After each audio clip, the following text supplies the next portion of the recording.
What's going on, ladies and gentlemen? Welcome back to the channel.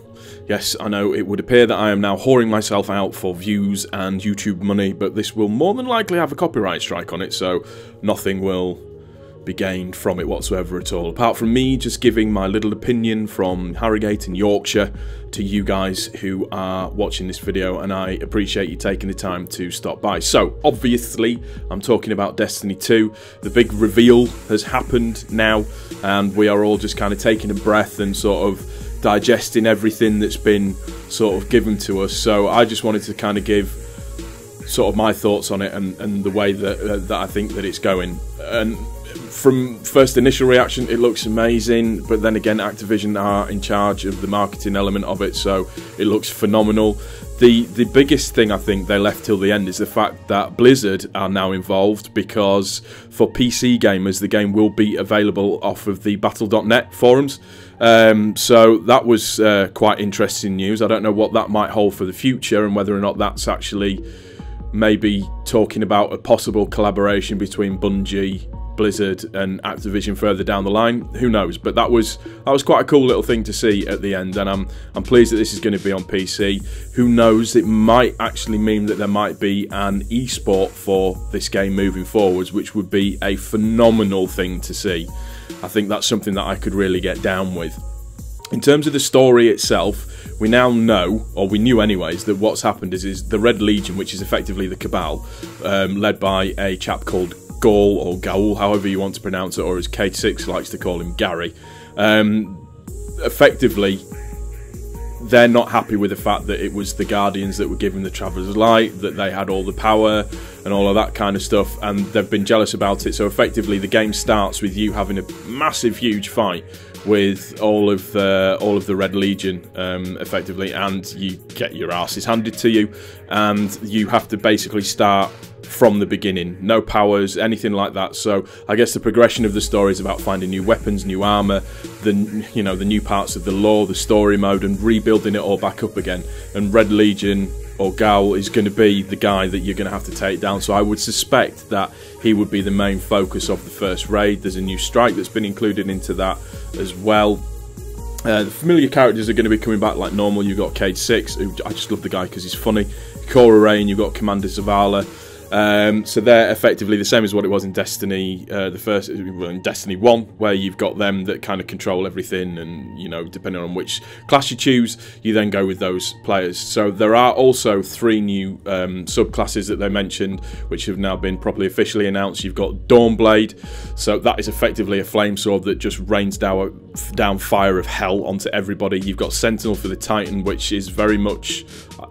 I couldn't help but think Captain America's shield when he was busy lobbing this shield about all over the place. It did have a feel of that. And then the one that I was most interested in, being a hunter, you've got the Arc Strider, which is like a big staff that comes out and it's electric goodness that just wipes everybody out. And I hope they don't nerf it like they did to Blade Dancer as well.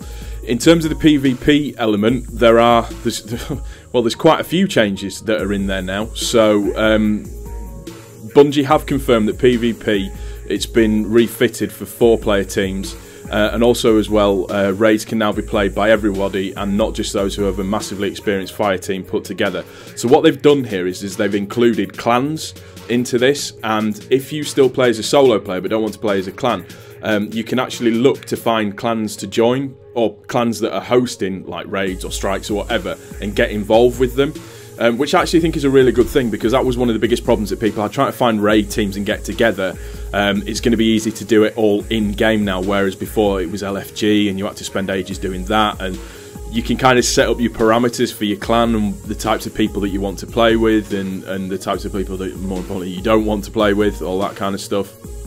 So that side of things is a really, really, really, really good thing. In terms of the new strike, it's called the Inverted Spire. It's Nexus have returned.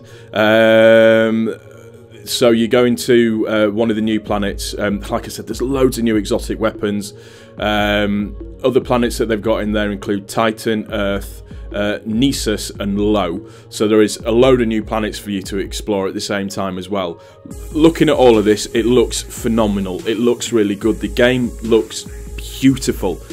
I just hope that we can have it in 60 FPS. please let us have it in 60 FPS, because that would be absolutely amazing. Looking at it, it looks like this is going to be a game that is going to suck the living daylights out of people in terms of grinding and doing everything.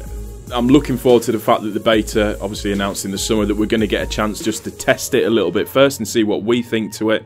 I just hope and pray that it doesn't go down the same road as the first Destiny, where it gets stale after a little while once you do everything that you want to do, and you just can't be arsed grinding and redoing the same things over and over and over and over again. But hopefully with the slight changes to PvP, it will make things a little bit easier. The interesting thing, again, with the PvP now being refitted for 4 versus 4, you can't help but think that there is an element that is going to take this to an esports arena. I hope that's the case, because I think that'll be really, really good. Now, I'm a big fan of Destiny, so I am massively hyped for this. I want Destiny back in my life properly again. I love the game to absolute pieces. So let me know how you're feeling about the game in the comment section down below. Let me know what you think to the reveal. I'm pleased. I'm not going to get too overly excited until I've actually played the beta, which comes out in the summer. But yeah, so far so good. Activision, Bungie knocking it out of the park as usual, and then with Blizzard coming in for the PC gamers as well. Let's get it on. Then Destiny could be back on the menu. That's going to do it for this one, guys. I hope you've enjoyed it. If you have, please don't forget to click the like button. If you're new to the channel, please also don't forget to subscribe. And we will see you on the next one. Peace.